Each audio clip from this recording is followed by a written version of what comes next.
ലോകത്തെ ഏറ്റവും വലിയ സാമ്പത്തിക ശക്തിയായ അമേരിക്ക കടുത്ത സാമ്പത്തിക പ്രതിസന്ധിയിലേക്ക് നീങ്ങുന്നു. സർക്കാർ പ്രവർത്തനങ്ങൾക്ക് ഫണ്ട് അനുവദിക്കുന്ന ബിൽ പാസാക്കാൻ കഴിയാതെ വന്നതോടെ 6 വർഷത്തിനു ശേഷം ആദ്യ ഷട്ട്ഡൌൺ നേരിടുകയാണ് US സർക്കാർ.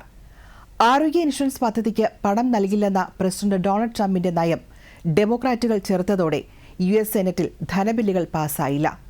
ഫണ്ട് ലഭിക്കാതെ വന്നതോടെ ഫെഡറൽ സേവനങ്ങൾ നിലച്ചു. 7.5 ലക്ഷത്തോളം ജീവനക്കാർ ശമ്പളമില്ലാതെ അവധിയിൽ പ്രവേശിക്കാൻ നിർബന്ധിതരായി. അനിശ്ചിതത്വം തുടർന്നാൽ ജീവനക്കാരെ പിരിച്ചുവിടുമെന്ന് ട്രംപിന്റെ മുന്നറിയിപ്പ്. ഷട്ട്ഡൌൺ സാമ്പത്തിക തകർച്ചയല്ല, ഒരു രാഷ്ട്രീയ നാടകമാണെന്ന് വിദഗ്ധർ. എന്താണ് US-ലെ ഷട്ട്ഡൌൺ? അതിനെക്കുറിച്ച് വിവരിക്കുകയാണ് ലോകം പോയ വാരത്തിലെ അടുത്ത വാർത്ത. മറ്റു രാജ്യങ്ങൾക്കുമേൽ തീരുവ അടിച്ചേൽപ്പിച്ച ട്രംപ് ഭരണകൂടം താൽക്കാലികമായെങ്കിലും സാമ്പത്തിക പ്രതിസന്ധിയുടെ സമ്മർദ്ദം നേരിടുകയാണ്.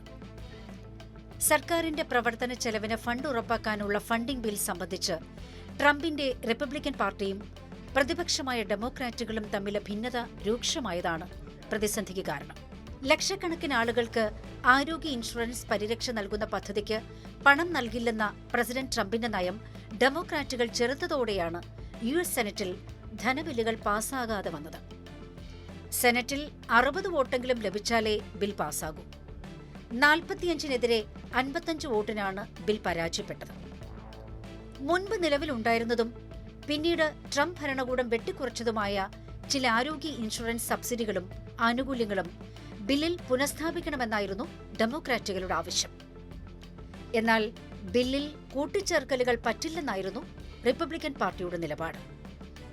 അനധികൃത കുടിയേറ്റക്കാർക്ക് മെഡിക്കൽ ആനുകൂല്യങ്ങൾ നൽകാനുള്ള ഡെമോക്രാറ്റുകളുടെ ശ്രമമാണ് പ്രതിസന്ധിക്ക് കാരണമെന്നാണ് ട്രംപിന്റെ ആരോപണം. കുടിയേറ്റക്കാർക്ക് മെച്ചപ്പെട്ട ആരോഗ്യ പരിരക്ഷാ സ്കീമുകൾ നൽകുമ്പോൾ അത് കൂടുതൽ പേരെ അമേരിക്കയിലേക്ക് എത്താൻ പ്രേരിപ്പിക്കുമെന്നും അത് വലിയ സാമ്പത്തിക ബാധ്യത ഉണ്ടാക്കുമെന്നുമാണ് ട്രംപിന്റെ ന്യായീകരണം. എന്നാൽ നിയമവിധേയമായി രാജ്യത്തുള്ള എല്ലാവർക്കും കിഴിവ് അനുവദിക്കണമെന്ന് ഡെമോക്രാറ്റുകൾ വാദിക്കുന്നു.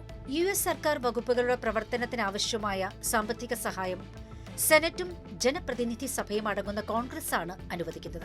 US ഫെഡറൽ സർക്കാരിന് ഓരോ സാമ്പത്തിക വർഷവും, അതായത് ഒക്ടോബർ 1 മുതൽ സെപ്റ്റംബർ 30 വരെ പ്രവർത്തിക്കുന്നതിന് കോൺഗ്രസ് ഫണ്ടിംഗ് ബില്ലുകൾ പാസാക്കേണ്ടതുണ്ട്. മൊത്തം 12 ബില്ലുകളാണ് സാധാരണയായി പാസാക്കേണ്ടത്. സെപ്റ്റംബർ 30 അർദ്ധരാത്രിക്ക് മുമ്പായി ഈ ബില്ലുകൾ പാസാക്കി പ്രസിഡന്റ് ഒപ്പിടണം. എന്നാൽ കോൺഗ്രസിലെ രാഷ്ട്രീയ പാർട്ടികൾ തമ്മിൽ അഭിപ്രായ വ്യത്യാസങ്ങൾ ഉണ്ടായാൽ സമയപരിധിക്കുള്ളിൽ ബില്ലുകൾ ഒപ്പിടാൻ കഴിഞ്ഞില്ലെങ്കിൽ നിലവിലുള്ള ഫണ്ടിംഗ് ഇല്ലാതാകും. അത് ഭരണസ്തംഭനത്തിന് കാരണമാകും. ഫണ്ടിംഗ് ഇല്ലാതാകുമ്പോൾ ആന്റി ഡെഫിഷ്യൻസി ആക്ട് അനുസരിച്ച് ഫെഡറൽ ഏജൻസികൾക്ക് പണം ചെലവഴിക്കുന്നതിനോ കടം വാങ്ങുന്നതിനോ കഴിയില്ല. അങ്ങനെ വന്നാൽ അത്യാവശ്യ സേവനങ്ങൾ ഒഴികെയുള്ളവയെല്ലാം നിർത്താൻ US സർക്കാർ നിർബന്ധിതരാകും. അതാണ് ഷട്ട്ഡൌൺ. ഇപ്പോഴത്തെ സർക്കാർ അടച്ചുപൂട്ടൽ എത്ര നാൾ നീണ്ടു നിൽക്കുമെന്ന് പറയാനാകില്ല. കോൺഗ്രസും പ്രസിഡന്റും ഒരു പുതിയ ഫണ്ടിംഗ് ബില്ലിലോ അല്ലെങ്കിൽ താൽക്കാലിക ഫണ്ടിംഗ് ബില്ലിലോ ഒപ്പുവയ്ക്കുന്നതുവരെ ഈ അവസ്ഥ തുടരാനാണ് സാധ്യത. US-ൽ ഇതാദ്യമല്ല ഭരണസ്തംഭനം വരുന്നത്. 1980 മുതൽ 14 തവണ അമേരിക്കയിൽ സർക്കാർ പണിമുടക്കിയിട്ടുണ്ട്. 2013-ൽ ബറാക് ഒബാമയുടെ ഭരണകാലത്തും സമാനമായ അടച്ചിടൽ വേണ്ടിവന്നതിന് പിന്നിലും ആരോഗ്യ ഇൻഷുറൻസ് ആയിരുന്നു തർക്കവിഷയം.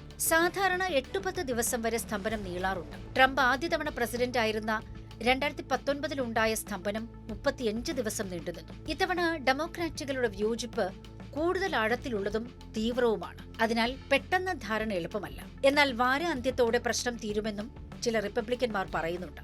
ഇത്തവണത്തെ ഷട്ട്ഡൌൺ നീണ്ടുനിൽക്കുന്ന ഓരോ ആഴ്ചയും സാമ്പത്തിക വളർച്ചയിൽ 0.1 മുതൽ 0.2% വരെ പോയിന്റുകൾ കുറയ്ക്കുമെന്നാണ് വിദഗ്ധരുടെ അഭിപ്രായം. ഷട്ട്ഡൌൺ നീണ്ടുപോയാൽ GDP വളർച്ച കുറയുകയും വിപണിയിൽ അനിശ്ചിതത്വം ഉണ്ടാകുമെന്ന ആശങ്കയും ശക്തമാണ്. അതേസമയം ആഗോള സാമ്പത്തിക വിപണിയെ ബാധിക്കാത്തതുകൊണ്ട് US-ലെ ഷട്ട്ഡൌണിനെ വലിയ ആശങ്കയോടെയല്ല മറ്റു രാജ്യങ്ങൾ കാണുന്നത്. ഷട്ട്ഡൌൺ സംഭവിക്കുന്നതോടെ അത്യാവശ്യ സർവീസുകൾ ഒഴികെ മറ്റെല്ലാ സർക്കാർ സേവനങ്ങളും പൂർണ്ണമായോ ഭാഗികമായോ നിലയ്ക്കും.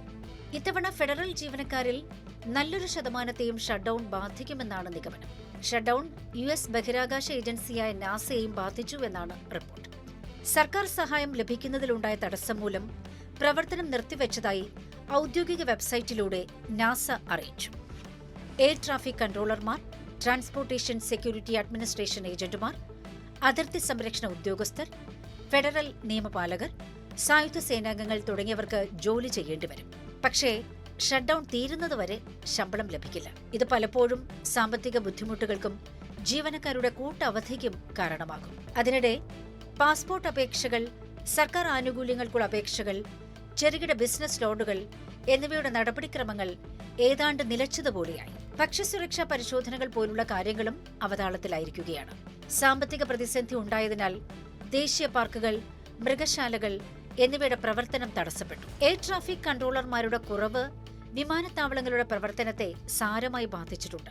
ശമ്പളം കൊടുക്കാനും ദൈനംദിന കാര്യങ്ങൾക്കും വകുപ്പുകൾക്ക് പണമില്ലാതായതോടെ 7.5 ലക്ഷത്തോളം ജീവനക്കാർ ശമ്പളമില്ലാതെ അവധിയിൽ പ്രവേശിച്ചു. പരിസ്ഥിതി സംരക്ഷണ ഏജൻസിയിൽ 89%, വിദ്യാഭ്യാസ വകുപ്പിൽ 87%, വാണിജ്യ വകുപ്പിൽ 81%, തൊഴിൽ വകുപ്പിൽ 76% ജീവനക്കാരെ മാറ്റി നിർത്തിയിരിക്കുകയാണ്. പ്രതിസന്ധി തുടർന്നാൽ ഇവരിൽ ഭൂരിപക്ഷത്തിനും ജോലി നഷ്ടപ്പെടുമെന്ന സൂചനയും വൈസ് പ്രസിഡന്റ് JD വാൻസ് നൽകിയിട്ടുണ്ട്.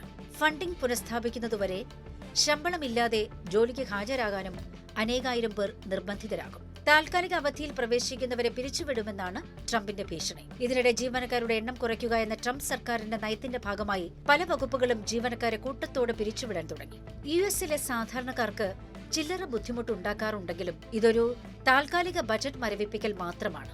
സർക്കാർ അടച്ചുപൂട്ടൽ എന്ന് കേൾക്കുമ്പോൾ പണമില്ലാതെ ഭരണ സംവിധാനം പൂർണ്ണമായും തകർന്നുപോയി എന്നല്ല. ഇതൊരു സാമ്പത്തിക തകർച്ചയല്ല, മറിച്ച് പണം ചെലവഴിക്കാനുള്ള നിയമപരമായ അനുമതിയില്ലാത്തതിന്റെ രാജ്യത്തിന്റെ ട്രഷറിയിൽ പണമുണ്ടാകും. പക്ഷേ അത് ഉപയോഗിക്കാൻ കോൺഗ്രസിന്റെ അംഗീകാരം ലഭിച്ചിട്ടില്ലെന്ന് മാത്രം. കോൺഗ്രസ് ഫണ്ട് ബിൽ പാസാക്കുന്നതോടെ പ്രശ്നം പരിഹരിക്കപ്പെടും.